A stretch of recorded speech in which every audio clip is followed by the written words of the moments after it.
All right. Welcome in, Chiefs Kingdom. We got a new show for you. This is going to be on the YouTube page. You guys watching there. And this is the AP Film Room. Arrowhead Pride. I'm the lead analyst there, arrowheadpride.com, Ron Kopp Jr. And with me today, going to have a couple guys breaking down film with me. We've been doing it all year together. You guys have been reading their pieces. And I'll start with Bryan because he's the one with the Frank Clark piece out right now, if you haven't read it yet, or the pass rush piece. Sorry, I'm so excited about Frank Clark. I keep zoning in on him. But the pass rush piece is out right now on arrowheadpride.com. Bryan, how are you today, my friend? I'm doing good, man. Just good to be on board and starting something fresh here with AP. As everybody who's probably watching this knows, we're constantly trying to find new ways to get things out to you, things that you can enjoy and get different perspectives on this team that hopefully is about to start going in the positive direction. I know they've stacked a couple wins up, but we've obviously got a couple of really huge games coming up in the weeks ahead. So just good to be in. How are we doing, Ron? Yeah, no, it's good, man. You're right. It is turnaround season. It is turnaround season. And Talon, I'm gonna go to you next. I feel like you're our offensive line guy. I feel like you love breaking down the offensive line, and we'll talk about that a little later. But speaking of offensive lines, are we feeling good? Are we feeling good about what's going on in Chiefs Kingdom in terms of pass protecting our franchise guy? Yeah, man. And yeah, in terms of my love for the offensive line, it's more of a love for the running game, which I guess just adheres to the love of the offensive line. Right now the offensive line is gelling really well, and everybody kind of thought that, well, I shouldn't say everybody. I kind of thought they would by this time of year. This is when they would start hitting their stride. They've kind of rotated into the right tackle spot, but the other four have been those four guys all year: Trey Smith, Creed Humphrey, Joe Dooney, and Orlando Brown Jr. So at this point, they're playing the best football that they've played in 2021. So I'm looking forward to seeing how good they can even become, down this playoff stretch. Yes. No, I think that is a good point. I think everyone kind of, we all kind of knew there'd be some struggles right out the gate. And even their struggles haven't been that exaggerated. They've actually been pretty good all year. But yeah, I think they're gelling together perfectly right now. But we're going to flip to the other side of the ball. We are going to start on the defensive side. And finish with offense. So we'll get back to some offensive line talk later. But right now, we're going to break down some pass rush film. It was kind of fun to see Melvin Ingram out there for the first time against the Packers. And this first play kind of shows that. So, Bryan, I'll let you take it away, and I'll start playing this clip. What did you see from this first third down of the game? Right. So, first off, was surprising that Ingram played, I think, the amount of snaps that he played for a first game. Showed up on Wednesday, I believe, after the trade Tuesday. This here, you said it, first third down of the game, ends up being a four-man rush, even though you'll see at the start, Neiman, 56, he's mugging that A-gap, that right A-gap from our perspective. And so when the ball is snapped, the center, his attention's kind of already going that way. He's got to consider the possibility of Neiman coming up through that A-gap. And what you have on the backside here, we've got Chris Jones back in his natural position, lined up over the right guard, which is something we're going to talk about quite a bit here in this film room. And then outside of him is the new addition, Melvin Ingram, 24. Looks kind of funny to anybody who's watched football for very long. But It does.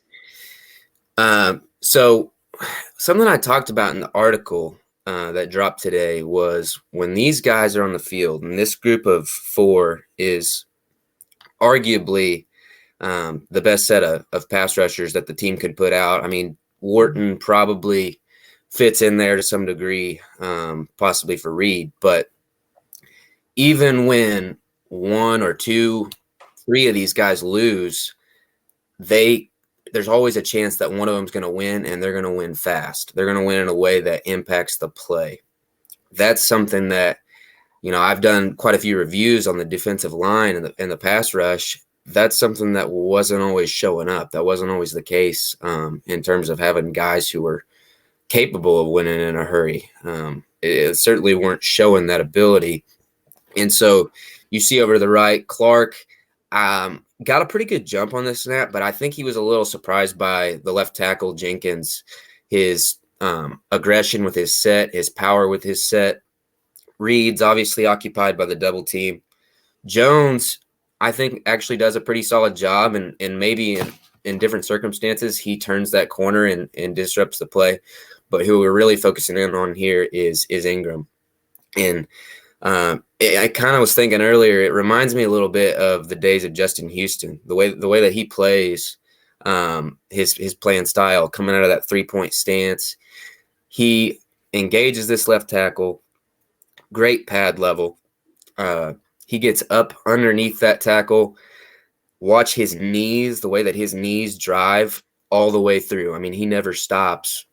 And that's another thing that I kind of I don't know. I get flashbacks a little bit of some of the pass rushers we've had in the past, but and then it's the effort at the end. I mean, it's not that it was a instant win, but with that power, that relentlessness, he's able to get his hands in the way of Love's throwing path and make this kind of an errant throw. And first third down of the game, things look good. It was a sign of things to come. Yeah, man. And it almost looks like Ingram gets in the way of Jones. Like his bull rush just gets in the path of Jones, and he almost steals Jones the sack. But I think Jones could maybe knife that a little narrower. He gets a little too wide from coming from the inside there. He wants to be an edge rusher so bad, he just can't help himself sometimes, apparently.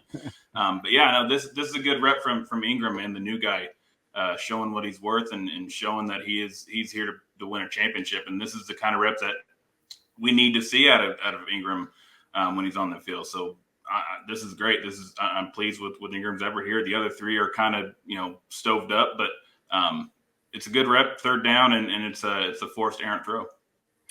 Yeah, I wanted to make that same point, guys, that Chris Jones really he gets really away from the lineman on this. He just does not turn the corner very tight. And you've seen him, in his peak and I'm not saying he's not in his peak right now or anything, but you see sometimes where he just turns that corner so tight, so quick. And that one, he is really wide from the lineman. Yeah, it does disrupt Ingram's path. And I did want to mention too that, yeah, Elton Jenkins out there at left tackle, man, that dude is a stud. That dude is going to be a very good football player. He's actually a guard by trade and has had to be playing left tackle because David Bakhtiari has been injured. And I don't know. That just stood out to me because, yeah, he handles Clark pretty well here, and that's a really good pass set. So, but we're going to go to another play here, and this was in the second half, correct, Brian? You might want to correct me on that. This is right before, I believe, the end of the first half. It's the play that Love ends up, he heaves it downfield, and Cobb makes a play. Yes.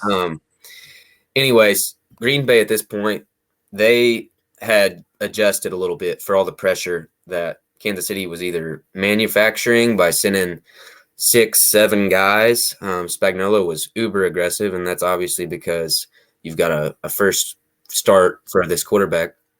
But also, just like I showed you in the clip prior, they were getting pressure with the 4-man rush at times. And so what you have at the start, both Clark and Ingram get chipped. Okay, you got Aaron Jones, the running back on the left, Lazard, the receiver on the right.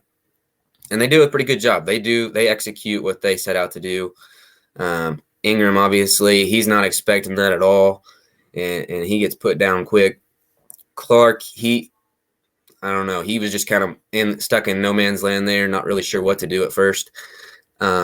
This is a good approach, I guess, by the offense. If this is something that they were struggling with, obviously, is giving Love some time to scan the field.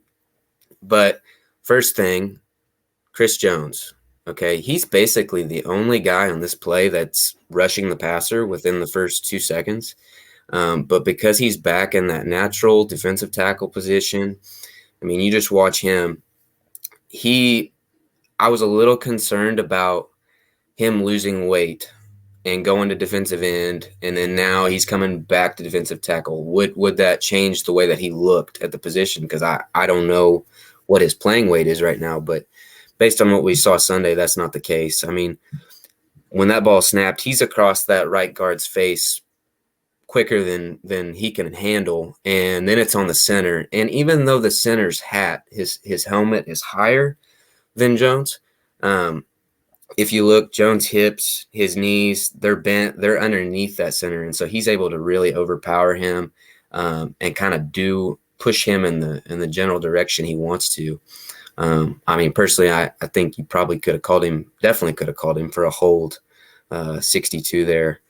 And so Jones disrupts this play. And like I said, he's basically the only one rushing the passer until the very end here. And you can see Ingram and Clark just absolutely, I mean, what a sight that would be if you're Jordan Love there, seeing these two barreling down. And I think that's reminiscent of the mentality and the attitude that this defense needs to continue to play with if they're going to continue to ascend in the right direction, because even though this play doesn't end the way that Kansas City wanted, like I said, this is the play where Cobb comes up and makes kind of a miraculous little catch there. Yeah, Thornhill probably should have been a little more aggressive, but it's still, you're making life tough on the other offense. And so we need more of that. And I also want to give Willie Gay a little shout out there, because you can see his athleticism mirroring a wide receiver there at the second level.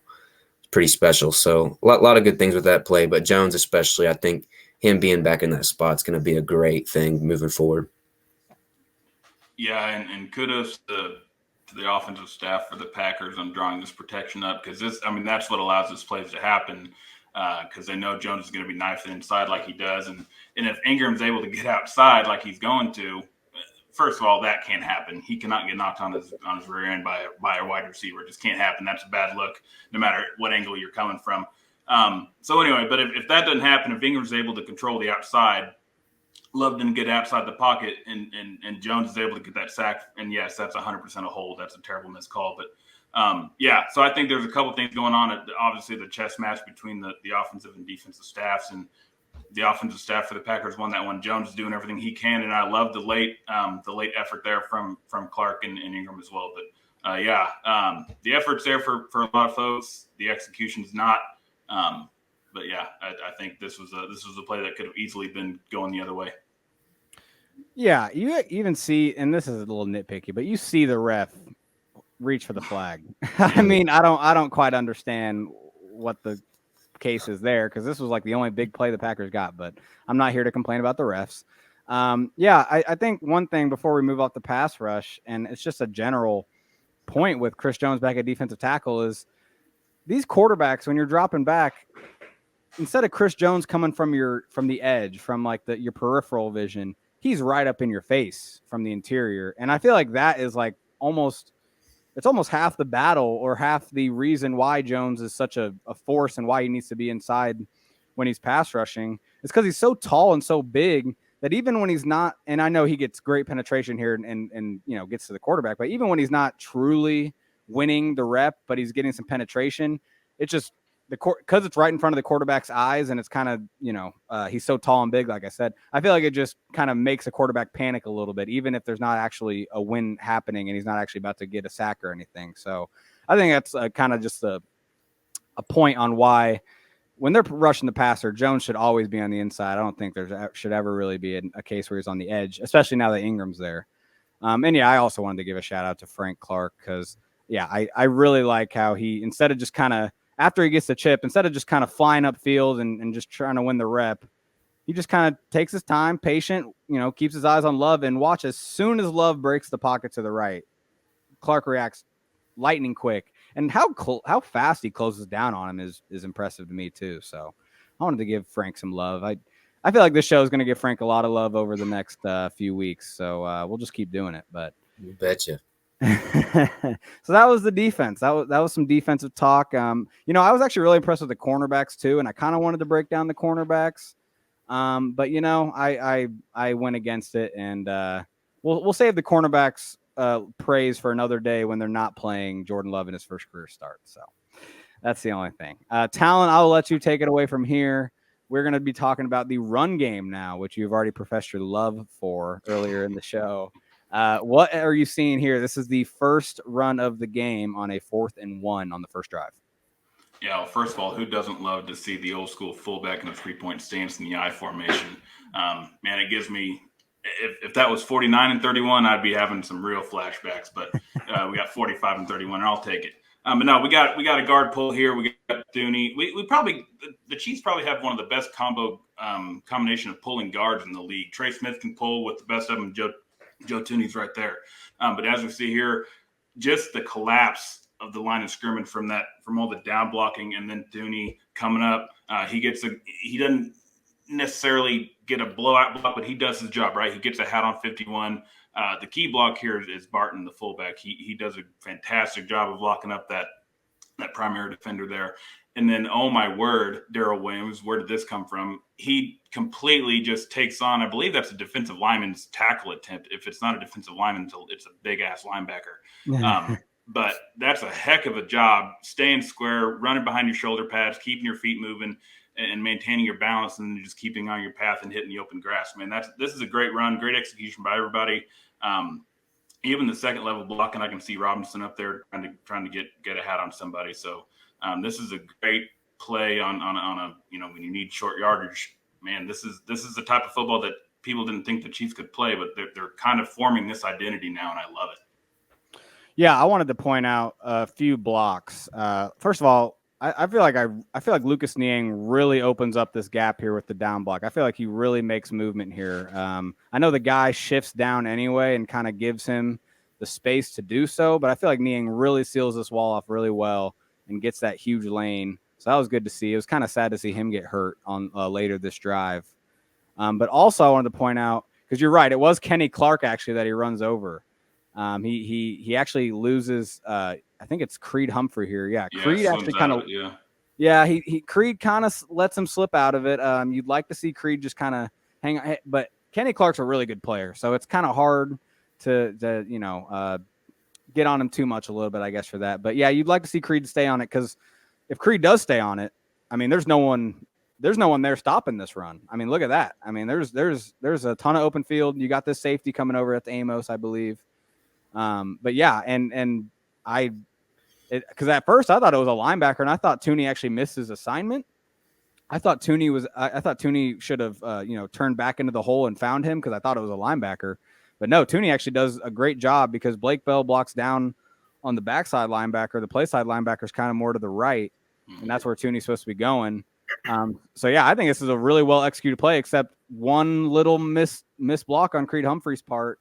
And that kind of blows it up, even though it turns to 11-yard gain anyway. Brian, are you seeing anything else from this play that we haven't hit on? Not in particular. I do think it's worth mentioning Burton, the fullback, being there. This is a guy who most fans probably don't recall or maybe weren't aware in the first place. He was out for a few weeks with a pectoral injury, I believe, which usually that sort of thing, guys are out for the year. So it's nice to see him back, nice to see him having a positive impact on the offense, even if it's in a role that really isn't isn't used very often, let's say. They've had him out there for a lot of short yardage situations, and he's kind of got the job done and filled in adequately for Sherman, the sausage. Yes, sir. Yes. Yeah. No, that is a really good kick out block, and he has been good at that kind of stuff all year. But let's move to the next play. And so, and the best thing about this little series, Tom, I'll let you talk about the second play, obviously, but they go gap runs for the first three runs. They go power on that last play. We're going to go counter for these next two plays. And I tweeted it a couple times, so it's no new news or anything, but I would love to see them spam that a little more instead of just relying on inside zone so much. I would just keep doing it and keep doing it until the defense can stop it. But like I said, we got counter here. Talon, what are you seeing from this play? Yeah, man, this offensive line is definitely built for power, and this is the kind of downhill running that I want to see. I want to see the pulling guards. I want to see the pulling tight ends. That's the kind of stuff that I think is going to be the most effective with this personnel. Darrell Williams is a pretty solid downhill runner. This is not the most explosive you're going to see a running back in the NFL. And when you see the gap right there, man, I would like to see Trey Smith get his head on the right side. I like to see him drive him more outside, because his guy kind of stonewalls him and then sheds and kind of fills that gap right there. But one way or the other, Blake Bell kind of sees it. He's kind of going the outside, and maybe Darrell can get in there behind Blake as a a lead blocker there. I'm just kind of looking at it from Daryl's point of view here. I see what he sees, and I see the initial hole, but he has to realize that holes close instantly, and when he's hitting a gap that slowly, he's not going to be as effective, and he should have bounced it outside here. I would have liked to have seen him follow Bell. I don't know. Bell didn't go in the hole. Bell sees something that we're not seeing, because with the kick out block, it's clearly designed to go in that gap, but Bell kind of goes outside, and I want to see Williams follow him. For whatever reason Bell does it, I think that's the right move. But when you look at the offensive line, when you look at the double team of Brown and Tooney, that's getting the job done. Brown didn't go off to the second level, and Tooney takes it over. The double team efforts of this team have developed from week 1 to now. The strides they've made are remarkable. Tooney, week 1 back against the Browns, was leaving double teams way too early, leaving guys on, kind of on islands that shouldn't have been there. And Trey's gotten a lot better too. But yeah, Creed's kind of been Creed all year. He's gotten better, but Creed's been really reliable. I love this offensive line, and yeah, it's definitely a shame Niang went down when he did, because he was having a good game. Yeah, and I wonder if because the running definitely was not as effective after Niang went out, in my opinion. So I wonder if that has something to do with it. Yeah, one note I wanted to kind of ask you, Talon, even. So in my experience, the running back, I mean, his responsibility, his job is to follow the lead, the lead blocker in the hole, whether he's, honestly, wherever he goes. And I think the thing that I think Bell kind of sees maybe that Trey doesn't win that kick out necessarily. Like he doesn't, the kick out is more like you were kind of saying, he kind of is still able to get in this gap a little bit, although it's kind of hard to tell from where Bell is. But the job for Darryl is to follow 81. So am I correct on that? Is that what you're, in your experience, Talon? Is that what it is? I mean, he should be following 81. Am I correct? I mean, ideally, yeah. I mean, I always tell my running backs, hit the hole. Wherever the hole is, go. I mean, That's where you need to be. But right here, I mean, you could argue there's a hole there. I mean, I see what he's seeing, but then again, it's not the biggest gap in the world. I mean, you got a lead blocker bouncing outside. Why not follow him? But I get it. I mean, I understand the thought process that Darrell Williams is going through. And, and when you see the backs of 57 and 62, yeah, get in tight behind those guys, you're probably going to win a lot of reps. But, I just think if Smith gets a little bit better block here, this is a much bigger run. And again, we keep mentioning it, well-executed plays except for one guy, and it kind of fumbles up the play and doesn't really get it to its full potential. And that's becoming a running theme here. But hopefully they tighten all those little loosened screws up, and we start to see these big chunk plays from the ground game coming up pretty soon. Yeah, before I hand it off to you, Bryan, for any takes you have on this, I will say you can't see it from this angle, obviously, because we got the end zone angle, not the all 22. But if he would have followed Bell outside, there was a lot more green grass, and he probably gets a lot more yards. But Bryan, what do you got any takes on this play in particular? Yeah, it's kind of like Talon was mentioning, one guy messes up and what looks like a good setup all of a sudden becomes not what it could have been. And I was talking earlier on the defense, it's, 3 guys get blocked, but one guy wins quick and all of a sudden they made the play. So inherently it seems to work out in the defense's favor. But, we've talked off the cuff a little bit about this, and I just wonder, is this one of those situations we're getting into November, December? Is this offense going to really start to lean into a new identity where it's a lot of power, gap scheme style runs, and play action off of that? I think, Come on. if it's up to us 3, that's where they're going. And I think that would be, that could put a stamp on potentially one of Andy Reid's best coaching jobs if he, takes it. And I don't know more than Andy Reid. Please don't misinterpret that. But I do think that week by week we're seeing that's where this scheme might need to go to just really play to the strengths of the guys that are out there week in and week out. Yeah, I totally agree. And they built the offensive line, I feel like, to do that. I mean, I feel like we were talking about this in June about how this line, and you heard Jeff Schwartz talk about it. You've heard smarter people than us talk about this, that this offensive line looks like it's built to be more of a power run scheme, gap runs. We're seeing these pulling plays, and it just seems like that's what they're built for. And it still seems like they're not relying on it as much as I would like. But we got one more of these gap runs for you. These pulling plays we love to see. And honestly, I really like the design of this one, and I'll let you, Talon, take it away. But this is – I can't remember what down this is, but it is later in the first drive. So all three of these plays are on the first drive. Yeah, so first we got the motion, which we haven't we obviously know the Chiefs love the motion, and there's nothing wrong with that, and it can get the vertical game going, get the horizontal game going. It can definitely open gaps up like it does kind of here and allow the offensive linemen to get a little bit better angles on their blocks. So we got a little counterplay here, single back. We're in the pistol formation, running back off to the right offset. But then you got, again, Trey Smith pulling. He does a much better job here. Again, it's not a big kick out, but he does his job, and he gets his guy moving backward, and he stays with it, right? He engages again. He's not a one pop and stop guy. He's a guy that's going to finish a play, and that's Trey Smith's MO, and that's what he's going to try to do every play. He just wants to finish somebody. So, and Darrell Williams does a better job here of hitting this hole a little bit quicker.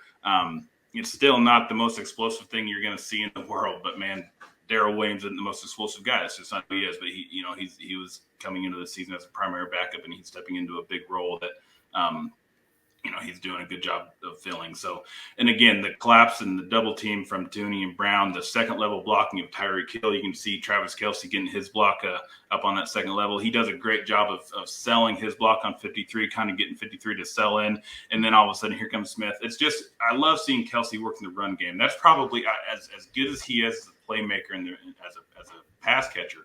Man, Travis Kelce, just his run blocking ability gets so overshadowed just because he is so good. He's not necessarily a bad blocker. He's such a good receiver. Nobody ever talks about his blocking. It's just assumed he's not a good blocker, but he's a fantastic blocker.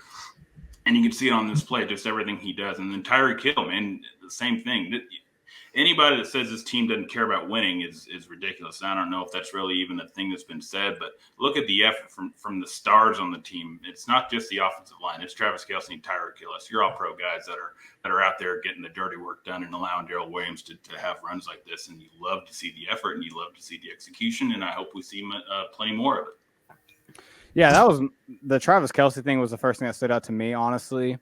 In my experience, I haven't necessarily seen this play exactly run, like where Kelce kind of, sets up, you call it setting the table. If you're a left tackle, you kind of show real quick that you think that you're about to block him and then leave him. And then all of a sudden there's someone coming out and kicking him out. So I thought that, I really noticed that from Kelce. And then the leverage he gets on the block on the linebacker, I thought too was good. He gets on his outside shoulder, and I think we can all agree that Darrell probably should be hitting this inside of Tyreek's block. I know what he was kind of thinking. You see where Tyreek's butt is, and you kind of want to go outside that block. But I feel like you just got to put your foot in the ground as soon as he gets past that kick out block and go vertical, because Kelce seals that linebacker so well that I think if he cuts back more inside, this play probably goes for a lot more.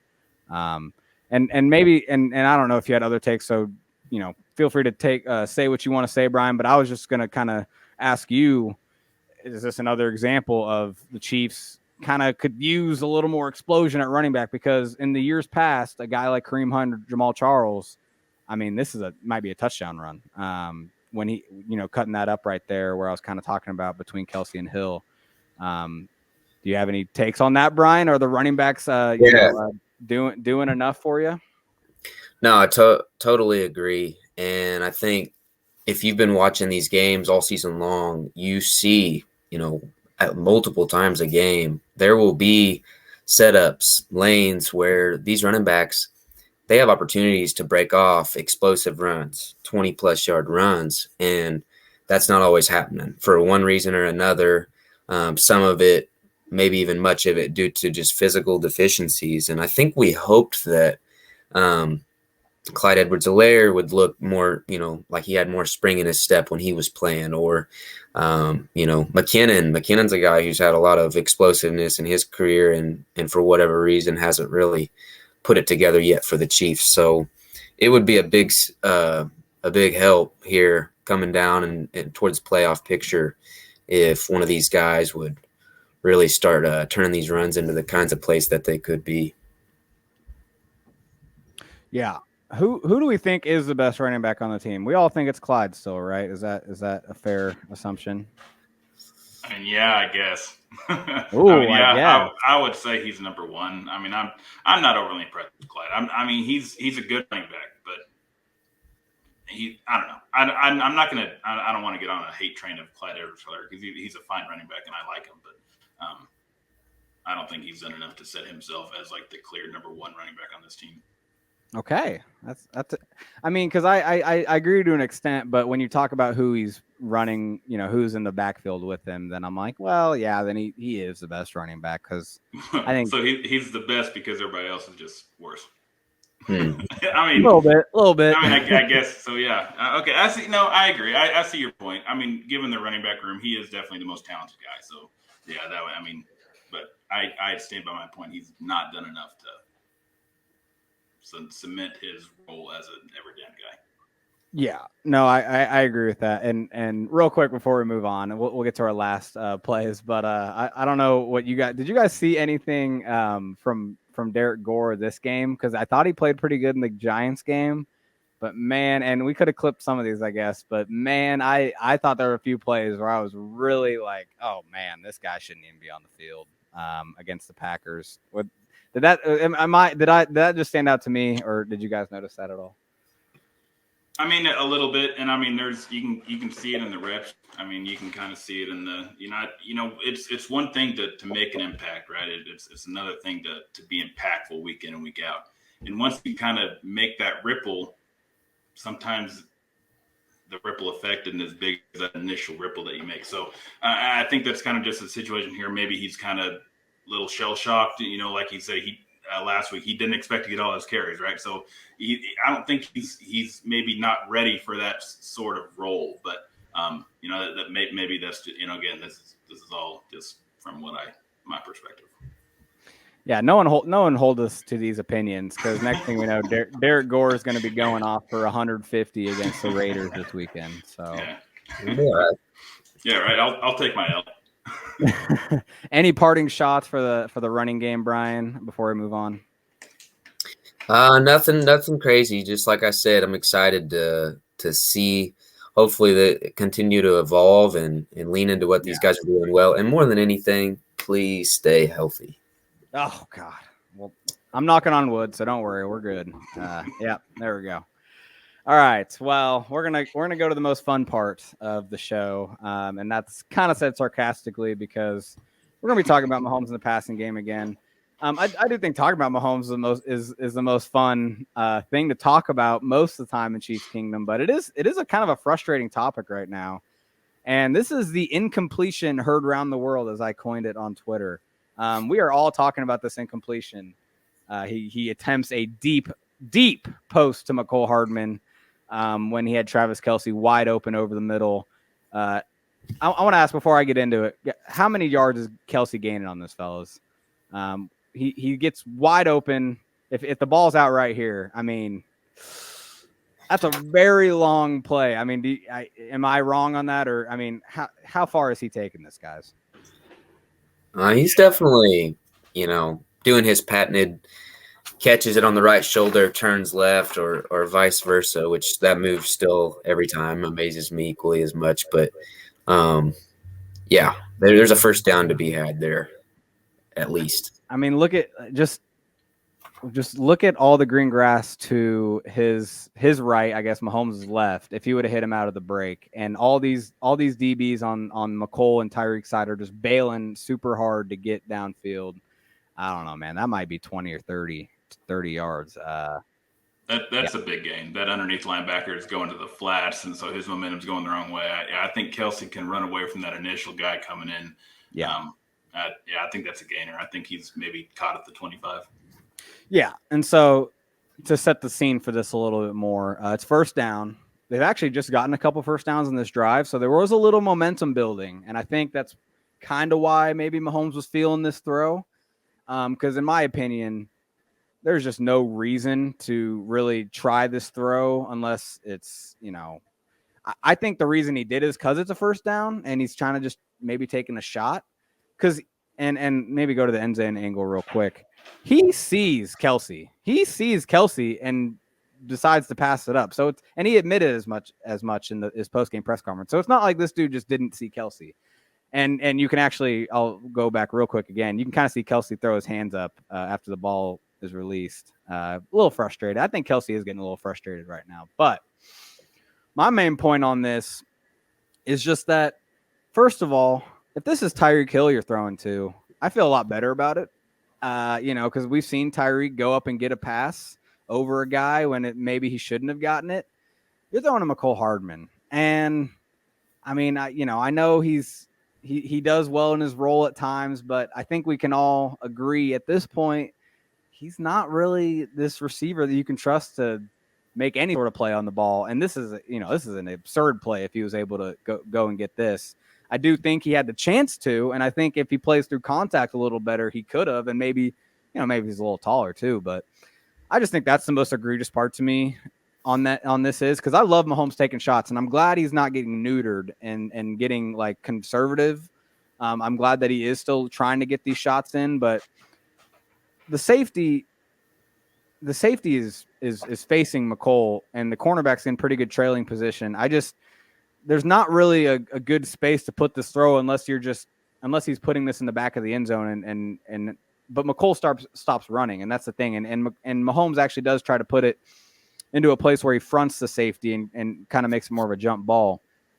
Because I see what he's seeing. The safety has his back turned to where Mecole is kind of heading, so he thinks he sees that angle, but Mecole stops running. I guess just the main point, though, is just that this isn't open, and this is a heat check kind of throw. This is a throw you make when you're up maybe 7-0, and I guess they were up 7-0 at this point, but some sort of lead. You've been on fire. The offense has felt unstoppable. You feel like you can get yards at any play. So, hey, I'm going to just go ahead and get this deep shot because I think I can get it, and I'm going to try it. It's first down. When the offense has been as stagnant as it's been lately, you got to just go for Kelce and get the yards, man. You got to get past midfield. Kelce's getting at least inside the 40, if not a little further. You're in field goal range right away.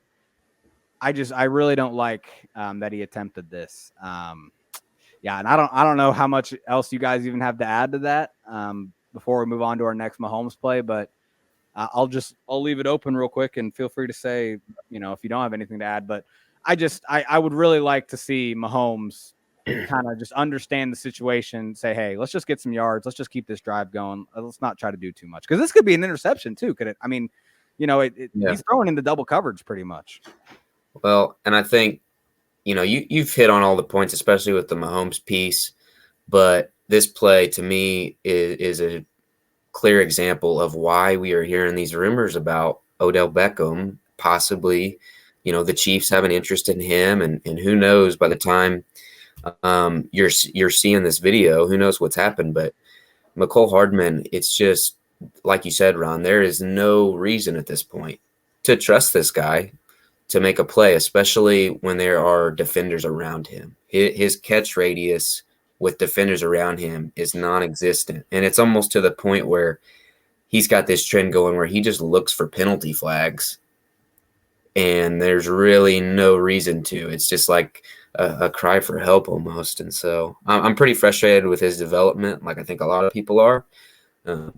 Does some things well, but I think this is another example of why we're looking at guys like OBJ. Yeah, I'm going to put this one on Mahomes. To me, this is just a clear mess. There's no reason not to throw to Kelce here. Very good passing lane, open window to him. There's no obstruction of any kind. And yeah, he's wide open right off the break, and there's really no reason not to just take the open shot. But I mean, yeah, I don't know. I'm not okay with the decision making here. Yeah, no, I'm glad we're all on the same page because I do feel like I've seen some Chiefs Twitter folk kind of maybe justify this a little bit, and I don't think you really can justify it. I think you can if it's Tyreek. I really do. I think that's fine. You're trusting your guy to make a play. It's on first down. That's fine. But there's just no reason to think this is going to get complete for Mecole. And before I move on real quick, Talon, I do think that was a really good point on the throwing window, and let's look at the end zone angle for that. there's no there's not a linebacker that's maybe just dropping underneath, and so maybe that makes Mahomes hesitate. I mean, there's nothing. I mean, it is a very clear throwing lane. He has nothing, like you said, obstructing him to get it to Kelsey right there. So yeah, I think that's poor on Mahomes' part. However, I will say on the next play, he hits Kelsey over the middle, and I probably should have added that just to have it. Not that we have to break it down, but he hits Kelsey over the middle on what should be a first down, and Kelsey just straight drops it. So it wouldn't have mattered as much because it wouldn't have killed the drive, that throw. But this is another deep throw from later in the game that I think could have been the slump buster. I think this could have been the play that we all point to in a few weeks and say, this is when the offense turned it around. This is finally when they finally hooked up on a deep pass. But I think Mahomes leaves this inside, and I think this is a bad throw. This is a poor throw, and you'll see a better view of where the placement was on the end zone angle here. But I'll back it up to the all 22 to kind of describe the coverage he sees. But that ball needs to be on his outside shoulder towards the sideline and away from the safety. And I don't know. It's just not. I mean, this is just not a good throw in my opinion. And I feel like that's something that Mahomes has always been really good at, is like that deep ball accuracy. He's always been really good, in my opinion, at like putting the ball exactly where it needs to be, even if it's 50 yards downfield. And this is just not it. And I'll leave it open to you guys in a second to have your opinions, because maybe this ball could have been caught by Tyreek. I don't know, but I will just say real quick, the reason they were even able to get this is because they were finally, and I think it's because they were backed up and the Packers maybe wanted an extra guy in the box, but they finally get a one high safety look, and Mahomes takes advantage of it right away. And that's what I actually like about this play, is that Mahomes recognizes that and says, you know what, I finally get a one high safety look, finally get some cover 3. I'm going to take a freaking deep shot. And he does. Although this could be, this looks like cover 1, I guess, with one high safety man underneath. But yeah, so let me open it up to you guys. You saw the ball placement. You saw the route. First of all, Tyreek does a great job of releasing inside and then getting on top of the corner and then bending his route away from the safety. That's why the ball needs to be on the sideline. But is there anything on Tyreek's part that he could have done better? Do you guys think this is all on Mahomes, or what's your guys' take? Well, there's plenty of room to the outside with him running right up the bottom of those numbers. There's room for him to put it outside, like you said, Ron. And this is one of those plays, man. I just wish they would have been able to hit it, because I think maybe one of these, 2 of these, we're seeing this offense humming again and getting their confidence rolling. I remember watching live and thinking, like, dang, that could have been the one that really set them back on track. So we'll see. I think it's just a matter of time before they do connect on one of these big shots. Yeah, just an unfortunate miss from Mahomes. The route was great, like you said, Ron, and he gets separation. He stacks on top of those, and he starts running away from the safety. Just a bad placement, bad ball. Maybe lay out a little bit more, but you got the safety right on top of you there, so I'm not sure what Tyreek could have done a little bit more to make that catch. I think he had done everything right up to that point. It's just a bad throw, and add salt to the wound. You can see Kelsey coming open down at the bottom of the screen. They're right on the 10-yard line yet again. So, and again, it's the right decision. This is a good decision. Yeah. It's just a poor throw. Yeah, no, that's exactly it. No, I really like the idea that Mahomes sees the one safety, just takes a hitch and lets it go. It's just a bad ball. And the reason I ask, because I think it's pretty obvious, but the reason I kind of left it up to you guys to kind of maybe, see if you had a different opinion, and I hate to keep subtweeting people. I hope I'm not trying to subtweet people. I just saw some people on Twitter trying to say that Tyreek doesn't look as fast as he used to. And this ball, is we've seen Tyreek catch this ball or something.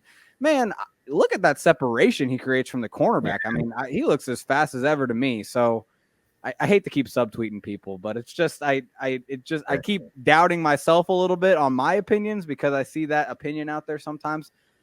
But this is just a missed throw. I mean, this is a touchdown if it's on his outside shoulder a little further away from the safety. So yeah, glad we all agree. And we're not going to all agree every video, guys. There's no doubt about that. That is not the case.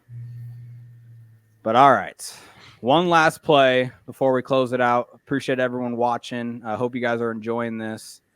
But we're going to end on a positive note from the offense. And I wanted to point this play out because everyone remembers from obviously the game sealing play. Everyone remembers Mahomes rolling out and hitting Tyreek. And that was, we want to call that the slump buster maybe. But I actually think the pass on second down to start this drive might have been the more impressive pass play and the play that might indicate that they're getting things on track again. So they don't run this too much, but this is kind of a staple concept for them to get Tyreek or Travis the ball, excuse me. They're going to fake a rollout to the right. He's going to pivot back, and what at the same time is what's happening is Kelsey is faking a over route, a crossing route as well, but he's going to pivot back the other way as well, away from the flow of the defense and find that zone, find that window to get a completion from Mahomes. And this is just really nice to see a play like this happen in structure. This was the design of the play, and it works out to perfection. And they might have been saving this play concept for when they needed it most, because it's hard to stop this play, in my opinion, because the whole defense is going to start rolling to the right when Mahomes is rolling right? They're not going to hesitate, when they see Mahomes trying to leave the pocket. So I really like this play concept. They don't run it too much, like I said, but I wish they would run it maybe a little more. But the other thing, too, that I notice is Tyreek speed, his deep threat ability kind of takes the safety and corner. They kind of widen them, deepen them a little bit just to give Kelsey a little more room. They wouldn't have probably affected the play too much anyway. This is more on the linebackers. But, yeah, so this is just a kind of a good play to see from the offense at first. Yeah, I don't know. It's a good play. It's a good play design. Andy loves to run this, like I said, at important times. I don't know. What's more impressive to you guys? I'll ask that question, I guess. The last play of the game where it's vintage Mahomes, or this play in structure on a second and long to keep the drive alive? Well, the last play of the game, physically is a more impressive play, and it's something that most people are going to be drawn to, especially with it sealing the game. But this is the kind of play that we really need to see more of and more consistently. I laugh. It seems like anytime I see Mahomes hit his back foot like that, there's a certain way that he hits it so confidently. And it seems like anytime he does, good things happen.